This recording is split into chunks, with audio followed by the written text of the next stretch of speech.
बिस्मिल्लाहिर्रहमानिर्रहीम अल्हम्दुलिल्लाहि रब्बिल आलमीन वस्सलातु वस्सलामु अला सय्यिदिल अंबियाइ वल मुरसलीन व अला आलिहि व अस्हाबिहि अजमईन अम्मा बाद। जी, बिस्मिल्लाहिर्रहमानिर्रहीम बाबुल हुकूक। बस हुकूक का बयान। ये हुकूक हक़ की जमा है,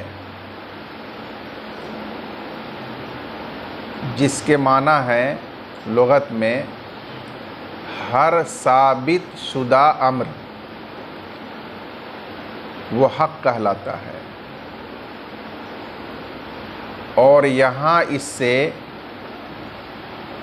मबी के वो तवाबे मुराद हैं जिनके बग़ैर मबी से कमा हक़्क़ुहु फ़ायदा नहीं उठाया जा सकता।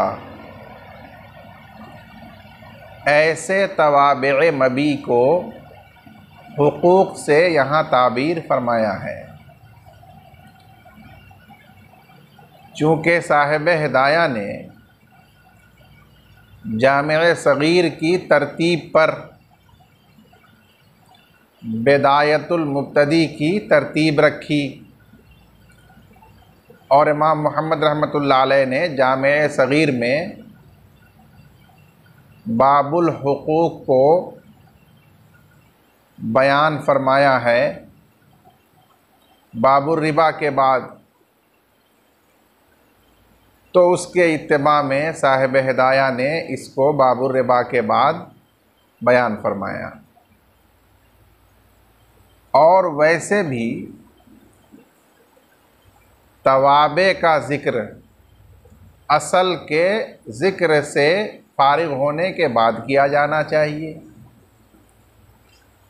तो अब तक असले मबी के मुताल्लिक़ अहकाम व मसाइल को बयान फरमाया और उससे फारिग होने के बाद तवाबे मबी के अहकाम व मसाइल के बयान के लिए ये उन्वान कायम फरमाया बाबुल हुकूक। इस बाब के तहत मबी के बाज़ तवाबे से मुताल्लिक़ अहकाम व मसाइल को बयान किया गया। जी, वमन इश्तरा मंज़िलन फ़ौक़हु मंज़िलुन फ़लैसा लहुल अअला इल्ला अन यश्तरियहु बिकुल्लि हक़्क़िन हुवा लहु औ बिमराफ़िक़िही औ बिकुल्लि क़लीलिन व कसीरिन हुवा फ़ीही औ मिन्हु। वमन इश्तरा बैतन फ़ौक़हु बैतुन बिकुल्लि हक़्क़िन हुवा लहु लम यकुन लहुल अअला। वमन इश्तरा दारन बिहुदूदिहा फ़लहुल उलूबु वल कनीफ़ु। जमअ बैनल मंज़िलि वल बैति वद्दारि फ़स्मु द्दारि यंतज़िमु लहुल उलूबु। लहू नहीं, यंतज़िमुल उल्वा, यंतज़िमुल उल्वा लिअन्नहु इस्मुन लिमा उदिरा अलैहिल हुदूद वल उलूबु मिन तवाबिइल अस्लि व अज्ज़ाइही फ़यदख़ुलु फ़ीही वल बैतु इस्मुन लिमा युबातु फ़ीही वल उल्व मिस्लुहु मिस्लुहु वल उल्व मिस्लुहु वश्शैउ ला यकूनु तबअन लिमिस्लिही फ़ला यदख़ुलु फ़ीही इल्ला बित्तनसीसि अलैहि। वल मंज़िलु बैन अद्दारि वल बैति लिअन्नहु यतअत्ता फ़ीही मराफ़िक़ुस सुकना मअ ज़रबि क़ुसूरिन इज़ ला यकूनु फ़ीही मंज़िलु द्दवाबि फ़लिशबहिही बिद्दारि यदख़ुलुल उल्व फ़ीही तबअन इंद ज़िक्रि तवाबिइ वलिशबहिही बिल बैति ला यदख़ुलु फ़ीही बिदूनिही। बस इस इबारत में तीन मसाइल को साहिब हिदाया ने बयान फरमाया है और वो तीनों मसाइल तीन अल्फाज की तशरीह पर मबनी है। पहला लफ्ज़ है बैत, दूसरा लफ्ज़ है मंजिल और तीसरा लफ्ज़ है दार। अहले अरब और अहले कूफा के इस्तिलाह के मुताबिक, उर्फ़ के मुताबिक, इन तीनों अल्फाज की तशरीह की गई है, जिसका हासिल ये है कि लफ्ज़ बैत ये माखूज़ है बाता यबीतु बैतूततन से, जिसके माने हैं रात गुजारना, और बैत ये उस जगह को कहा जाता है जिसकी चार दीवारी हो, ऊपर से छत हो और उसमें दरवाज़ा लगा हुआ हो, तो उसको कहा जाता है बैत। हमारे उर्फ़ में उसको कमरा या हुजरा कहा जाता है, ऐसी जगह जिसकी चार दीवारें हो, ऊपर से छत हो और दरवाज़ा लगा हुआ हो, तो ये हमारे उर्फ़ में कमरा और हुजरा कहलाता है, और यही अरब के और कूफा के उर्फ़ में बैत कहलाता है, इसलिए कि उसमें रात गुजारी जा सकती है। दूसरा लफ्ज़ है मंजिल। ये मंजिल बैत से बड़ी होती है और दार से छोटी, तो ये मंजिल बैत और दार के दरमियान की चीज़ हुई, यानी वो जगह, वो मकान जिसमें चंद बुयूत हों, चंद कमरे हों, बावर्ची खाना हो, बाथरूम हो, लेकिन उसमें खुला हुआ सेहन या आंगन न हो, जानवरों को बांधने के लिए अस्तबल न हो,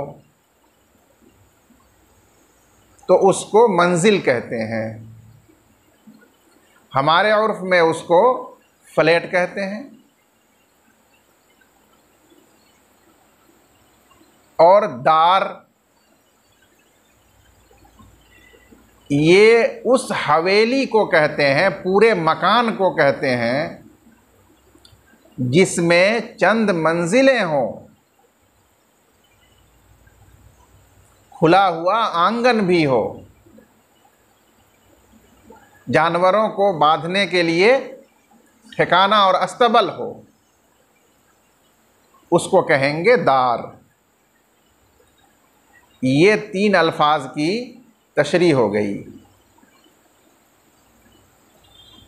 अब उसके बाद आप तरतीबवार तीन मसाइल मुलाहजा फरमाइए।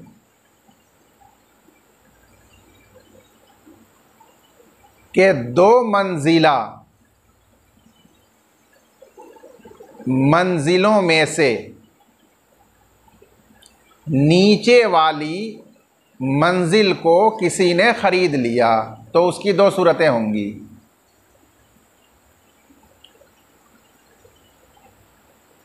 अगर उसने नीचे वाली मंजिल को ख़रीदा और उसके साथ मज़ीद किसी चीज़ का तज़किरा अक़्द के वक्त नहीं किया तो उस बै में ऊपर वाली मंजिल दाखिल नहीं होगी। वो ख़रीदने वाला सिर्फ नीचे वाली मंजिल का मालिक होगा। और अगर उसने नीचे वाली मंजिल को ख़रीदते वक्त मज़ीद ये कहा कि मैंने इस मंजिल को ख़रीदा बेकुल्ल हक़्क़िन लहू, उसके हर हक़ के साथ,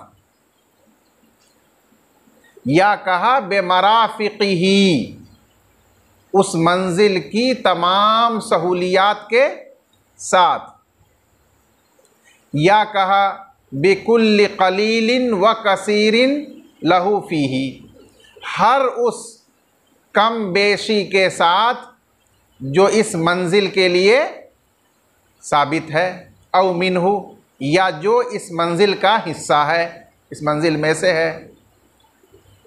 इन तीनों इबारतों में से या इसके हम माना किसी इबारत के साथ उसने नीचे वाली मंजिल को ख़रीदा। तो अब फ़ुक़हा फरमाते हैं कि ऊपर वाली मंजिल भी बै के अंदर दाखिल हो जाएगी, इसलिए कि नीचे वाली मंजिल के हुकूक और मराफ़े में से ऊपर वाली मंजिल भी है। तो इन तीनों इबारतों में से किसी इबारत के साथ या इसके हम माना किसी इबारत के साथ ख़रीदारी हुई तो ऊपर वाली मंजिल निचली मंजिल में दाखिल होगी और मुश्तरी दोनों मंजिलों का मालिक होगा। ये मंजिल से मुताल्लिक मसला हो। और अगर बैत को, दो मंजिला बैत को ख़रीदा, नीचे वाला बैत, दो मंजिला बैत से मुराद ये है कि एक नीचे कमरा और उसके ऊपर एक दूसरा कमरा, दो मंजिला बैत में से नीचे वाले बैत को ख़रीद लिया तो खा उसने सिर्फ बैत ख़रीदा हो नीचे वाला, या मज़ीद तीनों मज़कूरा इबारतों में से किसी इबारत की सराहत के साथ ख़रीदा हो, दोनों ही सूरतों में सिर्फ वो नीचे वाले बैत का ख़रीदार और मालिक होगा, ऊपर वाला बैत उसमें तबान व ज़िम्नन दाखिल नहीं होगा।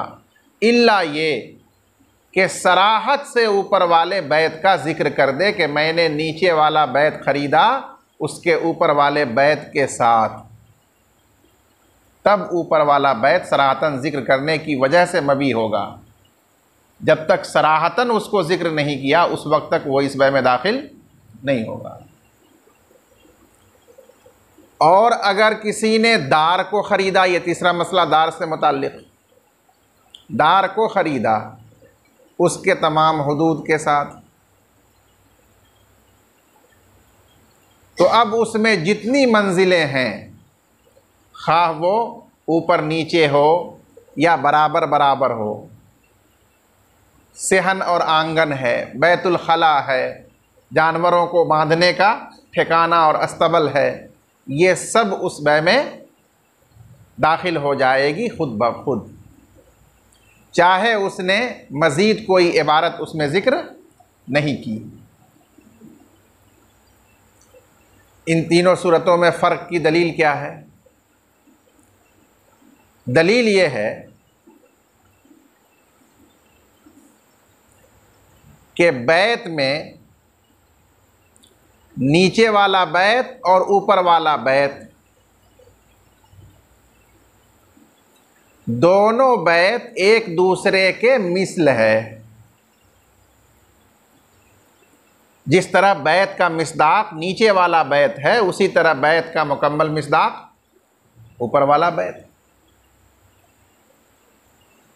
और कोई भी शय अपने हम मिस्ल को मुतज़म्मिन नहीं होती है। ज़िम्नन और तबान अदना चीज़ साबित होती है आला के तहत। मुसावी और बराबर दर्जे की चीज़ दूसरे मुसावी और बराबर दर्जे के ज़िम्न में तबान और ज़िम्नी तौर पर दाखिल नहीं होती। इसलिए बैत ऊपर वाला नीचे वाले बैत के ज़िम्न में ताबे होकर दाखिल नहीं होगा, उसके मराफ़िक़ और हुकूक में शुमार नहीं होगा। वो मुस्तकिल बैत है। जब मुस्तकिल सराहत उसकी होगी तब उसकी बै में शमूलियत होगी। और दार, ये दार पूरी हवेली और मकान पर बोला जाता है, इसलिए उसके हुदूद के अंदर जितनी चीज़ें होंगी वो सब उस इस्म के तहत खुद ब खुद दाखिल हो जाएंगी। उसके लिए मज़ीद किसी इबारत के ज़िक्र करने की कोई ज़रूरत नहीं है। और मंजिल वो बैत और दार के दरमियान में है, मिन वजहिन बैत के मुशाबे है, इसलिए कि जिस तरह बैत में सेहन नहीं होता, अस्तबल नहीं होता, दार मंजिल में भी नहीं होता।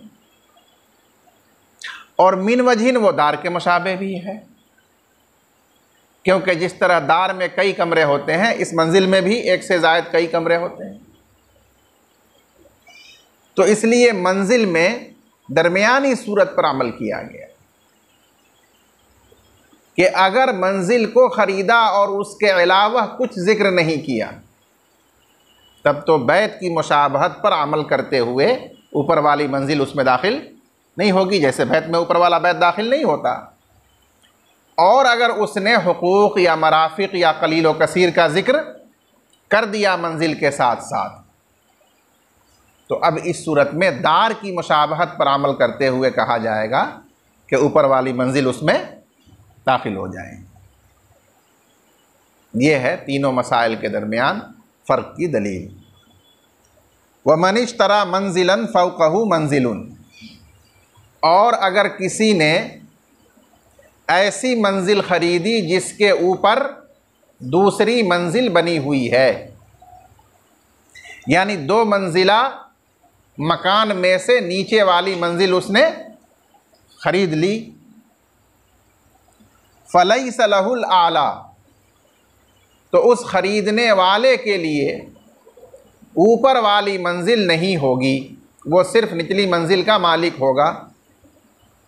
इल्ला अन यश्तरियहु, मगर ये कि उस नीचे वाली मंजिल को ख़रीदे उसके हर हक़ के साथ, औ बेमराफ़िक़िही, या उसकी तमाम सहूलियात के साथ,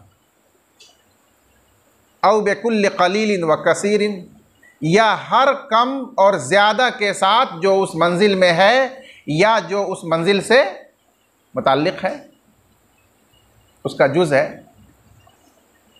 तो इस सूरत में फिर ऊपर वाली मंजिल नीचे वाली मंजिल की बै में दाखिल हो जाएगी। एक मसला हो गया मंजिल से मुताल्लिक़। व मनिश्तरा बैतन फ़ौक़हु बैतुन, और अगर किसी ने ऐसा बैत ख़रीदा यानी कमरा जिसके ऊपर एक बैत मौजूद है, कमरा मौजूद है, बेकुल्ल हक़्क़िन हुवा लहू, उसके हर हक़ के साथ, ये बतौर मिसाल ज़िक्र किया। आप कह सकते हैं बेमराफ़िक़िही, या उसकी तमाम सहूलियात के साथ, या हर कलील व कसीर के साथ जो उस बैत में है या जो उस बैत से मुताल्लिक़ है। बहरहाल लम यकुन लहुल आला, उस ख़रीदने वाले के लिए ऊपर वाला बैत नहीं होगा। और जब बग़ैर किसी इजाफ़े के ख़रीदा तो बदरजे औला ऊपर वाला बैत नहीं होगा। ये बैत से मुताल्लिक़ दूसरा मसला है।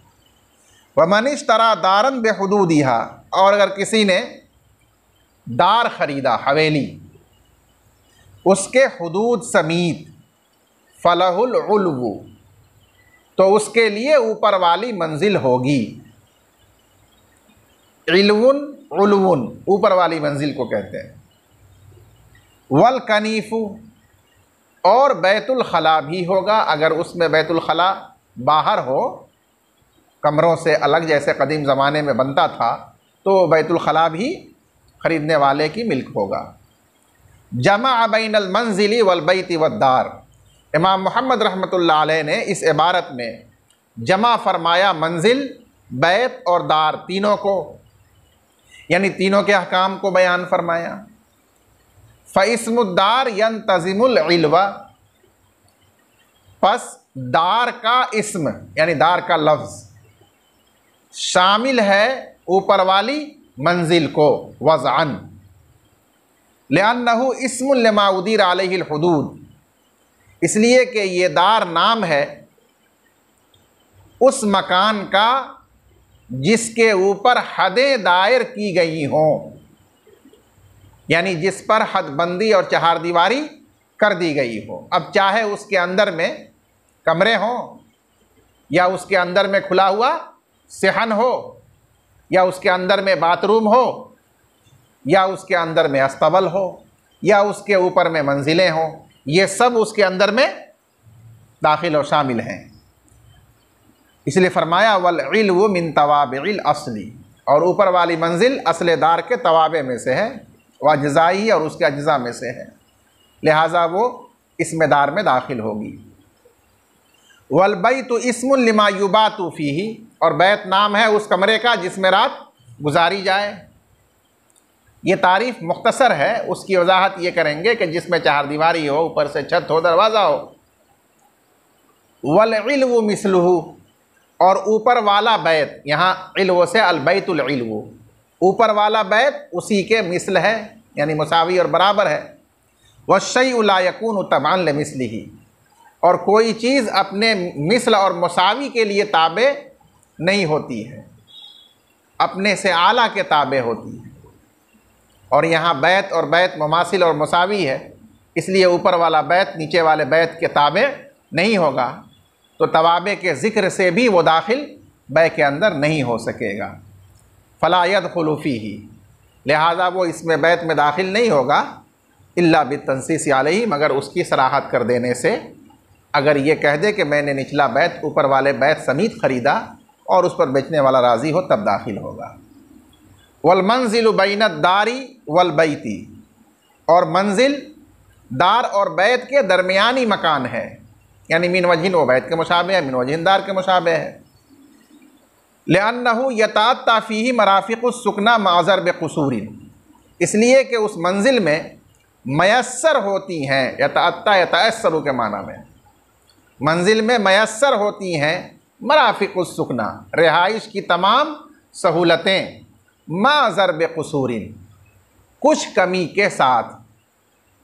ज़र्ब के माने एक नौ और किस्म के आते हैं, एक किस्म की कमी के साथ, कुछ कमी के साथ। तो कमी क्या है कि उसमें खुला हुआ सेहन और आंगन नहीं होता है जहाँ से धूप वगैरह आए, रोशनी आए। अस्तबल जानवरों को बांधने का नहीं होता है। इज़ ला यकूनु फ़ीही मंजिलुद दवाब, क्योंकि उसमें जानवरों की मंजिल नहीं होती और न खुला हुआ सेहन होता है। फ़लशिबिही बिद्दार यदखुलुल इल्वु फ़ीही तबअन इंद ज़िक्रि तवाबे, बस उसके दार के मुशाबे होने की वजह से ऊपर वाली मंजिल उसमें दाखिल होगी, तबअन यानी ज़िम्नन, उसके सरातन ज़िक्र किए बगैर भी, इंद ज़िक्रि तवाबे, तवाबे के ज़िक्र करने के वक्त। और तवाबे से मुराद यही है कि वो हुकूक का ज़िक्र कर दे, मराफ़िक का ज़िक्र कर दे, या हर कलीलो कसीर का ज़िक्र कर दे। वलशिबिही बिलबैत ला यदखुलु फ़ीही बिदूनिही, और बैत के साथ उसके मुशाबे होने की वजह से उसमें बग़ैर तवाबे के ज़िक्र के ऊपर वाली मंजिल दाखिल नहीं होगी, जैसे बैत में बैत दाखिल नहीं होता ऊपर वाला। जी। वक़ील फ़ी उर्फ़िना यदखुलुल इल्मु फ़ी जमीइ ज़ालिका लिअन्न कुल्ल मस्कनिन युसम्मा बिल-फ़ारसिय्यति ख़ानहु, खाना खाना खाना, वला यख़लु अन इल्मिन, वकमा यदखुलुल इल्मु फ़ी इस्मि दारी यदखुलुल कनीफ़ु लिअन्नहु मिन तवाबिइही। बस ये तो अरब के और कूफा के कदीम उर्फ़ के मुताबिक मसला बयान किया गया। अब साहिब हिदाया अपने उर्फ़ के मुताबिक बयान फरमा रहे हैं कि हमारे उर्फ़ में बुखारा, समरकंद और इस तरह के अजमी ममालिक में फ़ारसी ज़बान में खाना हर मस्कन को कहते हैं, रिहाइशगाह को कहते हैं, चाहे वो एक कमरे का हो या चंद कमरों का हो या पूरी हवेली हो, सबको खाना कहते हैं। और हमारे उर्दू में सबको घर कहते हैं, जहाँ भी रिहाइश हो रही हो, मस्कन हो। तो अब इस लिहाज से अगर कोई आदमी फ़ारसी जहाँ ज़बान बोली जा रही है वहाँ खाना ख़रीदा या खाना बेचा,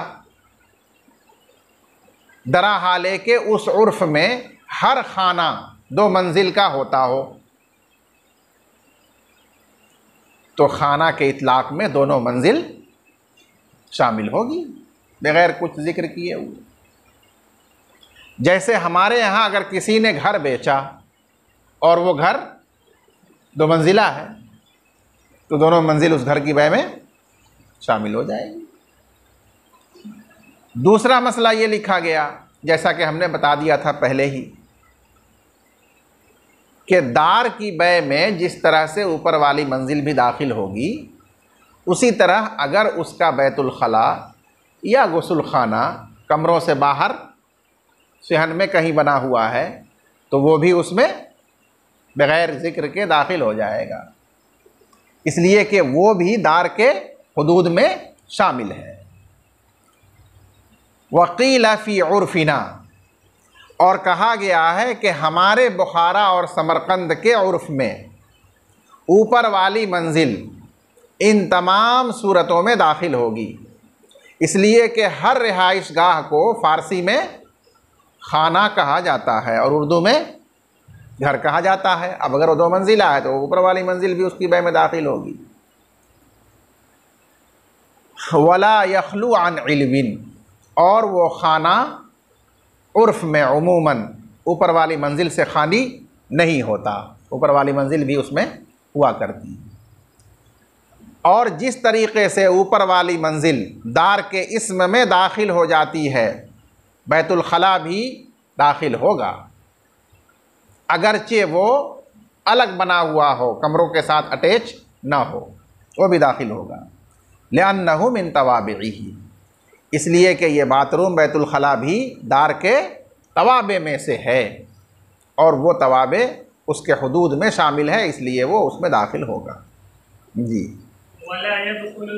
ज़ुल्लतु वला यदखुलु ज़ुल्लतु इल्ला बिज़िक्रि मा ज़करना इंद अबी हनीफ़ा रहमतुल्लाहि अलैहि लिअन्नहु मबनियुन अला हवाइ तरीक़ फ़अख़ज़ हुक्महु व इंदहुमा रहमहुल्लाह इन कान मफ़्तहुहु फ़ी दारि यदखुलु मिन गैरि ज़िक्रि शै'इन मिम्मा ज़करना लिअन्नहु मिन तवाबि'iही फ़शाबहल कनीफ़ा। बस अब यहाँ मसला बयान किया साइबान का।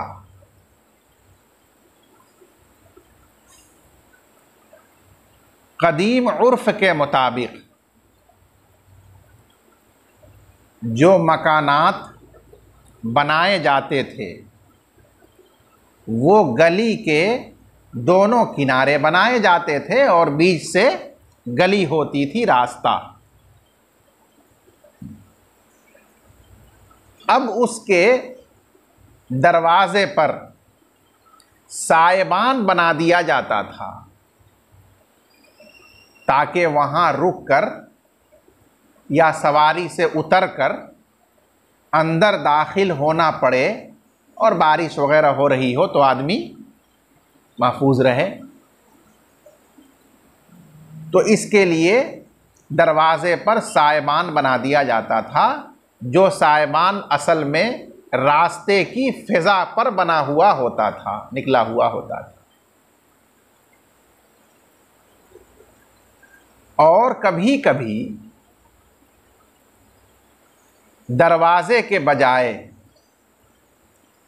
दीवारों में भी साइबान निकाल देते थे, बना देते थे, जिसको हम छज्जा कहते हैं। तो दरवाज़े का जो साइबान हुआ वो हुआ पोटीको, और दीवारों में जो साइबान हुआ खिड़कियों के लिए वो हुआ छज्जा। हमारे उर्फ में तो बिल्कुल मसला वाज़ेह है कि मकान की बै में वो छज्जा और पोटीको सब दाखिल है, खरीदने वाला वो सब का मालिक हो जाएगा। लेकिन कदीम उर्फ में ये जो साइबान या छज्जा बनाया जाता था तो वो रास्ते के ऊपर इस तौर पर बनाया जाता था कि इस मकान से दूसरे मकान की दीवार पर उसको ढाल दिया जाता था। अब वहाँ ये सवाल पैदा हुआ कि अगर किसी ने मकान यानी दार को बेचा तो उसका ये साइबान जो बना हुआ है उसके दरवाजे पर या जो बना हुआ है उसकी दीवारों में वो दाखिल है या नहीं। तो उसके बारे में हज़रत इमाम अबू हनीफ़ा रहमतुल्लाह अलैह ने फरमाया कि चूँकि वो रास्ते की फ़िज़ा पर बना हुआ है, हवा पर बना हुआ है, तो जो हुक्म रास्ते का है वही उसकी हवा और फ़िज़ा पर बने हुए साइबान का है। और रास्ते का हुक्म क्या है वो आगे आ रहा है कि हुकूक व मराफिक के ज़िक्र के साथ मकान को ख़रीदा है, तब तो रास्ता उसमें दाखिल है। और सिर्फ मकान को ख़रीदा है, दार को ख़रीदा है, तो रास्ता उसमें दाखिल नहीं है। उसी तरह यहाँ अगर दार को उसके हुकूक व मराफिक के साथ कलील व कसीर के साथ ख़रीदा है तो फिर ये साइबान उसमें दाखिल है, और सिर्फ दार को ख़रीदा है तो साइबान उसमें दाखिल नहीं है। वो मकान के मालिक की मिल्कियत है, उसको तोड़ कटा सकता है। और साहिबैन का मसलक ये है कि अगर वो साइबान पोटीको है यानी जिसका रास्ता और दरवाज़ा मकान के अंदर जा रहा है, खुल रहा है, तब तो वो मकान के तवाबे में से है, उसको मकान ही की तकमील के लिए बनाया गया है, तो बैतुल खला की तरह हो गया। लिहाजा वो बग़ैर ज़िक्र तवाबे के भी दाखिल हो जाएगा।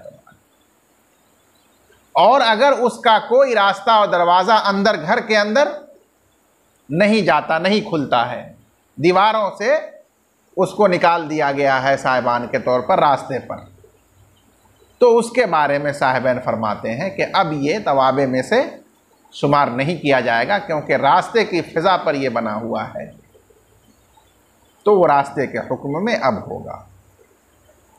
मराफिक व हुकूक का ज़िक्र किया गया तो ठीक है, दाखिल है, वरना दाखिल नहीं। ये साहिबैन हमारे उर्फ़ के मुताबिक मुतलक़न ये साइबान, छज्जा, पोटीको सब वो मकान का हिस्सा है। मकान बिकेगा, ये सब उसमें खुद ब खुद दाखिल हो जाएगा। वला यदखुलु ज़ुल्लतु इल्ला बिज़िक्रि मा ज़करना, और साइबान दार की बै में दाखिल नहीं होगा मगर उन बातों के ज़िक्र करने से जो हमने बयान किया। ये कह दे कि उसके हर हक़ के साथ ख़रीदा, उसके तमाम मराफ़िक और सहूलतों के साथ ख़रीदा, हर कलीलो कसीर के साथ, तब वो दाखिल होगा बै में, दार की बै में, वरना नहीं होगा। इमाम अबू हनीफ़ा रहमतुल्लाह अलैह के नज़दीक लिअन्नहु मबनीयुन अला हवाई तरीक़, इसलिए कि ये साइबान बना हुआ है रास्ते की फ़ज़ा पर, हवा यानी फ़ज़ा पर, खला पर। फ़अख़ज़ हुक्महु, बस उसने रास्ते का हुक्म ले लिया। और रास्ता तवाबे के ज़िक्र से तो दाखिल होता है, बग़ैर ज़िक्र के दाखिल नहीं होता। वही इस साहिबान का हुक्म है। और साहिबैन के नज़दीक अगर उसका रास्ता मफ़्तहुहु, अगर उसका रास्ता दरवाज़ा मकान के अंदर हो तो वो दाखिल हो जाएगा दार की बै में, बग़ैर कुछ ज़िक्र किए हुए उन उमूर में से जो हमने ज़िक्र किया, इसलिए कि वो मकान के तवाबे में से है, जैसे कि कनीफ़, फशाबहल कनीफ़ा, बस वो बैतुल खला के मुशाबे हो गया। जी। क़ाल वमन इश्तरा बैतन फ़ी दारिन औ मंज़िलन औ मस्कनन लम यकुन लहु तरीक़ इल्ला अन यश्तरियहु बिकुल्लि हक़्क़िन हुवा लहु औ बिमराफ़िक़िही औ बिकुल्लि क़लीलिन व कसीरिन वकज़ा अश्शुर्बु वल मसीर लिअन्नहु ख़ारिजुल हुदूद इल्ला अन्नहु मिनत तवाबिअ फ़यदख़ुलु बिज़िक्रि तवाबिअ बिख़िलाफ़िल इजारति लिअन्नहा तुरक़दु लिल-इंतिफ़ाअ वला यतहक़क़ु इल्ला बिही अल-मुस्तअजिर ला यश्तरी तरीक़ मफ़ूल बिही, ला यश्तरी तरीक़ आदतन वला यस्तअजिरुहु फ़यदख़ुलु तहसीलन लिल-फ़ाइदति al-मतलूबति मिन्हु। अम्मा al-इंतिफ़ाअ बिल-मबीअ मुमकिनुन बिदूनिही लिअन्नल मुश्तरी आदतन यश्तरीही वक़द यत्तजिदु फीही फयबीउहु मिन गैरिही फहसलतिल फ़ाइदा। बस यहाँ जो मसला बयान किया गया उसके लिए आप 3 अल्फाज की फिर तशरीह समझ लीजिए। पहला लफ्ज़ है तरीक़, जिसके माना है रास्ता या रास्ते में गुज़रने का हक़। हक़्क़ुल मुरूर को भी तरीक़ कहते हैं। तो यहाँ हक़्क़ुल मुरूर मुराद है, गुज़रने का हक़। दूसरा लफ्ज़ है शिर्ब। शिर्ब से मुराद सिंचाई का हक़, पानी का हिस्सा जिससे आदमी खेती की सिंचाई करता, वो शिर्ब कहलाता। और तीसरा लफ्ज़ है मसील, पानी निकासी का हक़, बहाने का हक़। आपके घर में पानी खर्च होगा तो वो पानी निकलकर नाली से जाएगा बाहर, तो ये पानी को निकालने और बहाने का जो हक़ है निकासी का, वो मसील कहलाता है। आसान ज़बान में आप तरीक़ के माने रास्ता, शिर्ब के माने सिंचाई और मसील के माने नाली कर सकते हैं। लेकिन यहाँ मुराद क्या है? रास्ते का हक़्क़े मुरूर, ज़मीन का हक़्क़े सिंचाई या मकान का हक़्क़े निकासी आब, पानी निकालने का हक़, बहाने का हक़। अब मसला समझिए आप कि एक आदमी ने हवेली में से एक कमरा ख़रीद लिया, बैत, या उसने एक मंजिल ख़रीद ली, चंद बुयूत पर मुश्तमिल फ्लैट ख़रीद लिया, या उसने रिहाइशगाह मस्कन ख़रीद लिया। तो अब यहाँ सवाल ये पैदा होता है कि उसके लिए जो उस दार का रास्ता है उसमें गुज़रने का हक़ होगा या नहीं होगा, ये मसला। तो हमारे मुसन्निफ़ रहमतुल्लाह अलैह ने फरमाया कि अगर उसने ख़रीदारी के वक्त तवाबे का ज़िक्र कर दिया था कि मैं ख़रीदता हूँ बैत या मंजिल या मस्कन, उसके तमाम हक़ के साथ, तमाम सहूलियात के साथ, हर कलीलो कसीर के साथ, तब तो मुरूर का हक़ और मसील का हक़, यानी रास्ते में चलने का हक़ और घर का पानी नाले में बहाने का हक़, ये दोनों उसको हासिल होगा, कोई उसको इससे नहीं रोक सकता है। लेकिन अगर उसने तवाबे के ज़िक्र के बग़ैर ही बैत ख़रीद लिया है, फ्लैट ख़रीद लिया है, मस्कन ख़रीद लिया है पूरे हवेली में से, तो अब उसको रास्ते में गुज़रने का हक़ या नाले में पानी बहाने का हक़, निकासी का हक़ नहीं होगा, वो रोकने वाला उसको रोक देगा। ये मसला बयान। इसी तरह किसी ने खेत ख़रीदा, खेत यानी काश्तकारी के लायक ज़मीन, मुतलक तवाबे के ज़िक्र के बग़ैर, तो उसमें शिर्ब का हक़ शामिल नहीं होगा। और अगर तवाबे के ज़िक्र के साथ ख़रीदा, उन तीनों इबारतों में से किसी इबारत या उसके हममाना किसी इबारत के साथ तवाबे का ज़िक्र किया और ख़रीदा, तो फिर उसमें हक़ शिर्ब दाखिल हो जाएगा और वो शिर्ब का भी मालिक बन जाएगा। क्यों? इसलिए कि तरीक़ हो या मसील हो या खेती के लिए शिर्ब हो, ये सब हुदूद मबी से खारिज है। बैत, मंजिल, मस्कन के हुदूद से खारिज है, या शिर्ब ये खेत और ज़मीन के हुदूद से खारिज है।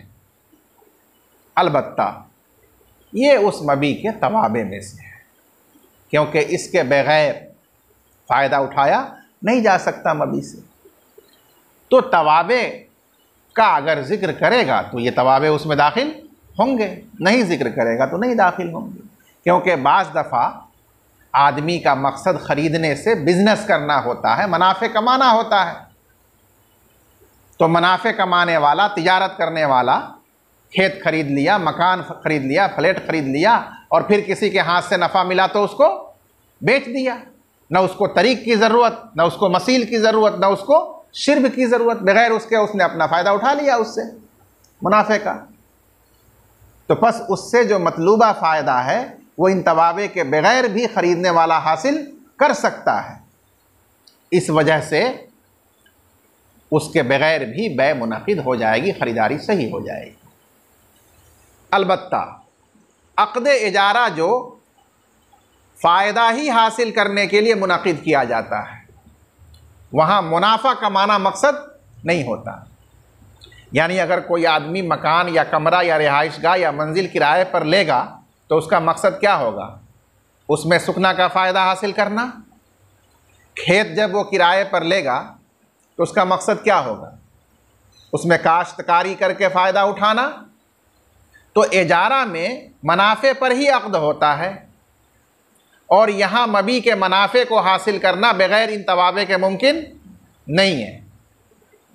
इस वजह से अक़्द के मतलूबा फ़ायदे को हासिल करने के लिए चूँकि ये ज़रूरी है तो बग़ैर ज़िक्र के इजारे में ख़ुद ब खुद रास्ता मसील और खेत के इजारे में उसका हक़ शिर्ब दाखिल हो जाएगा। उसके लिए तवाबे ज़िक्र करने की ज़रूरत नहीं होगी, बरखिलाफ़ बै के। क्योंकि बै में ख़ुद मुनाफ़े का हुसूल मकसद नहीं, उसमें एक मकसद होता है तिजारत और बिज़नेस करना और उससे पैसा कमाना। वो इन तवाबे के बग़ैर भी किया जा सकता है, मुमकिन है। इसलिए बग़ैर तवाबे के ज़िक्र के ये तवाबे बै में दाखिल नहीं होंगे। ज़िक्र कर दिए जाएँ तो दाखिल हो जाएंगे। ये फ़र्क की वजह है।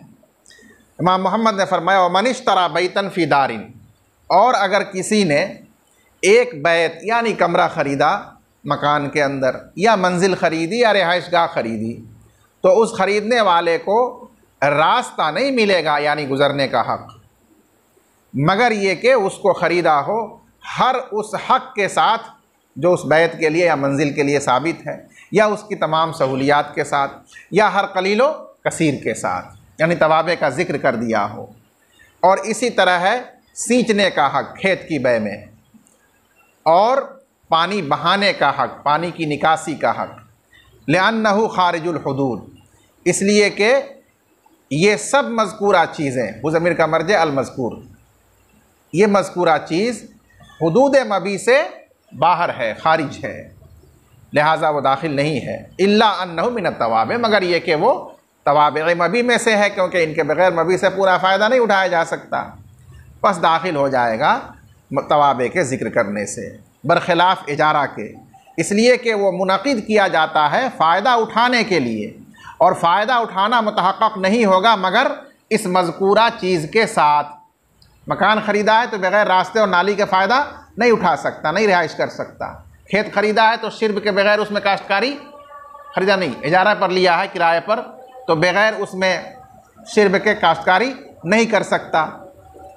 तो अब वहाँ पर बग़ैर ज़िक्र के भी, तवाबे के ज़िक्र के बग़ैर भी दाखिल हो जाएगा। इज़िल मुस्ताजिरु ला यश्तरी तरीक़ आदतन, क्योंकि किराया पर मकान लेने वाला वो रास्ता आदतन उर्फ़न नहीं ख़रीदता है। वला यस्ताजिरहु, और न ही वो अलग से रास्ता किराया पर लेता है। बस ये दाखिल होगा इजारा के मतलूबा फ़ायदा को हासिल करने के लिए बग़ैर ज़िक्र किए भी। अम्मल इंतिफ़ाउ बिल मबीई मुमकिनुन बेदूनी, लेकिन मबी से फ़ायदा उठाना, माली फ़ायदा उठाना बग़ैर उस रास्ते वग़ैरह के भी मुमकिन है, क्योंकि मुश्तरी आदतन उसको ख़रीदता है दरा हाले के वो उसमें तिजारत करता है, माली मुनाफ़ा कमाना चाहता है, बस वो दूसरे से उसको मुनाफा के साथ बेच देता है, फ़ायदा उठा लेता है। न उसको रास्ते की ज़रूरत पड़ी, न नाली की, न शिर्ब की।